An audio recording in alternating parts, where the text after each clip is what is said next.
Howdy and welcome. You are listening to A Mom's Guide to Wine, a guided wine tasting with candid reflections on motherhood. Here we spill the tea, but never the wine. And we are your hosts, Eliza James and Rosie Gold. And we're so glad you joined us for today's tasting adventure. Full disclosure, for those with little ears around, 90% of our topics and language will be more on the R rating scale. Also, we are not professionals or experts. We are simply sharing our experiences and including some Google searches for support. We are amateur wine enthusiasts and professional moms.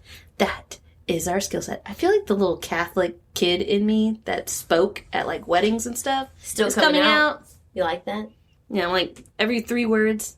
You gotta enunciate. Pause for inflection. Yes. Oh, that's nice. I like it. I mean, it works. But first, anyway, the wine. The wine! So today's wine is Storypoint. You know they have wine in Catholic Church, too. Yeah, they do. Is that why you go to church? Oh, no, wait. Never mind. Hold on. Wrong one. My bad. I don't drink much. That's why she said that. Wrong person. I would actually prefer if it was grape juice. I like grapes. Grapes are good if they're fermented. I don't like grapes in general. I just want to put that out there. I'm not a grape fan. Like, I'm not going to eat grapes. Oh my goodness. Or raisins. I don't know. But you ferment them and let them sit out for a while in a barrel somewhere. I'm down. I don't know. I don't know what that changes. Something changes. Maybe it's the consistency or it's the mouthfeel. The mouthfeel. I'm going with the wine, mouthfeel. I'm going with that. Anyway. But today is Storypoint wine, and it is a Cabernet Sauvignon. It is a 2020 We picked it because it has a feather on it. It was pretty. We literally picked it because it was pretty. I mean, that's how we pick most of the wines. True story. This comes from Healdsburg, California, because, of course, we're in California. And this should be full-bodied with notes of blackberry jam, toasted oak, mocha, and spice. Ooh, that sounds fancy. It does sound fancy. I like dark chocolate. It does not tell you the alcohol. I wonder if the oakiness will kind of content of it, so we're going to find out how strong this is. We'll just tell you how our cheeks feel in a second. But, so Storypoint says their tale begins in the fields.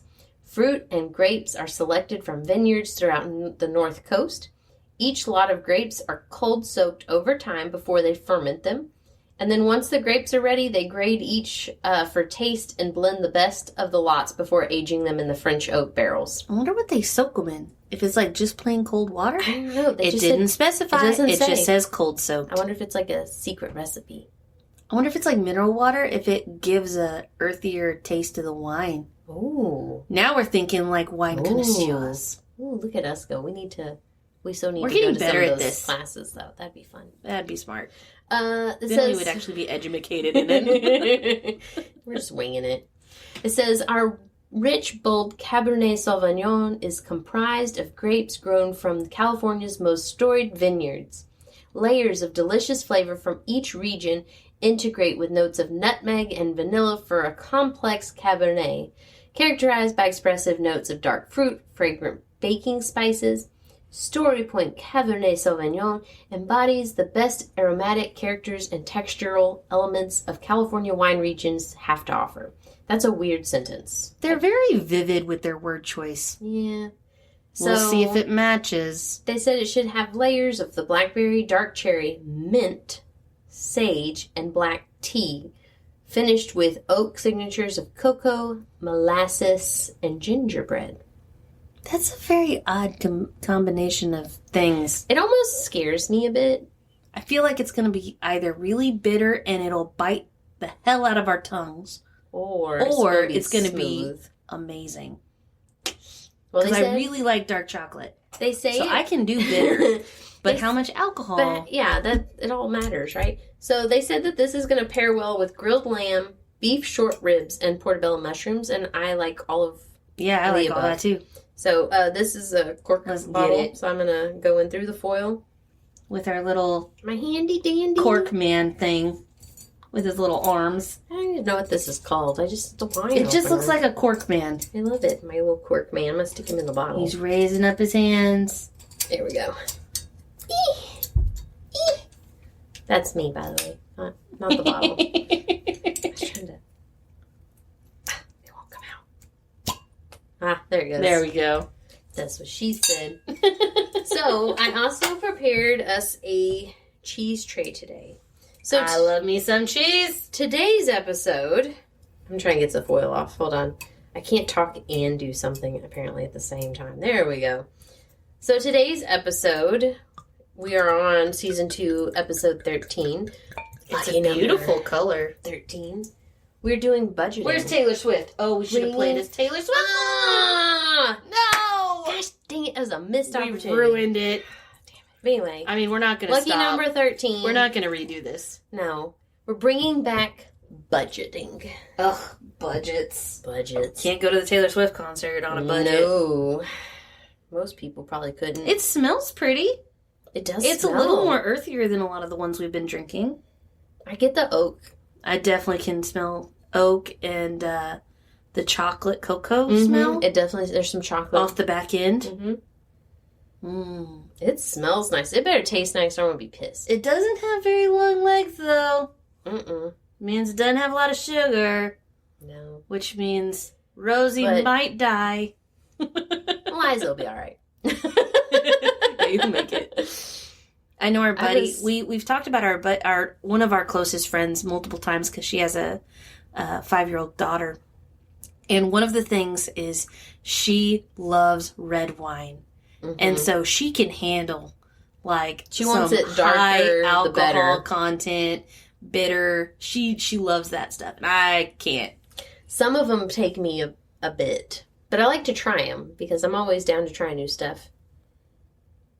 So, I tried it and I kind of like it. It doesn't bite me. Mm-mm. And I get what they mean by a mix of gingerbread and molasses and the bitter sweets. There's definitely lots of flavors. Yeah, it happening. is. It tastes This is smoky. very complex. I like it. It tastes smoky. I don't like red wine, guys. Mm-mm. Okay, so on that note, I like this. I've got... Rosie's going to get turned into a wino by the time this podcast is over and done with. That's okay. I went from never drinking to sipping with you on these podcasts, and I'm now I'm all fancy. You're so fancy. Look at you I swirling. drink red wine, talking about legs. Yeah, I know, that right? aren't on a woman. Right? Or on a man. Because some men have really nice legs. They do. I tend to compliment other people. When I notice something, I can't help it. You just got to. So, but we're budgeting today. And We're so, budgeting. I learned Kroger has a discount cheese bucket Where's the bucket? in their cheese section. Is it just in the cooler? Yeah. It's in the, they have the cheese, my in the goodness. deli section. They have a little, it's not as big as H-E-B, mind you. I just want to point that out. But Kroger generally has a decent cheese, fancy cheese selection. I've bought plenty of cheeses from Kroger. They have a discount bucket for $5 know or that. less. $5. I can already tell this is Monster because of the orange. Yeah, so I got Munster, Smoked Gouda, and New Woman. Not that anyone wants to learn anything about Catholicism, but so there's this other thing that's called a Munster. Do you know what's called a Munster in Catholicism? I'm trying to think. No, I don't. I hope I pray right now that I'm correct because I don't want to be wrong and everyone They're gonna come get mad at me. But I'm pretty sure, and I don't know how to spell it. I'm pretty sure the wooden ornate box in the back of the church where they put the bread of Christ when it's done in the Eucharist. They put it in there. I think that thing is called a Monster. Oh, okay. Well, I'm not 100% sure. Again, we're gonna have to Google this. please and follow fact up. check me. And I apologize if I'm That's wrong. okay. So, all of these cheeses, and they were nice these are nice sized chunks of cheese, by the way, that I got that are super fancy. The smoked Gouda goes fantastic with this wine, by the way. What is this? The New Woman. That is... So, I bought it because of the name. delicious. But I am a new woman. This is the first cheese I've ever bought that has a like description barbecue. like a wine on it, all right?